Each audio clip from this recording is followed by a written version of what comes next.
Hi everyone. In today's tutorial, we will show you how to stop Gmail from creating unwanted events in Google Calendar. If your calendar is automatically adding events from emails, we will guide you through the simple steps to turn that off. Now, let's get started.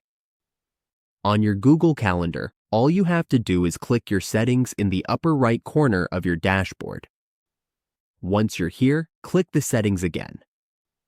Now, under the General settings, we will click the Google Workspace Smart feature. Here, to turn off your events, all you have to do is click this and uncheck Show Events, so that you will no longer see events automatically created from your Gmail, including previously added events.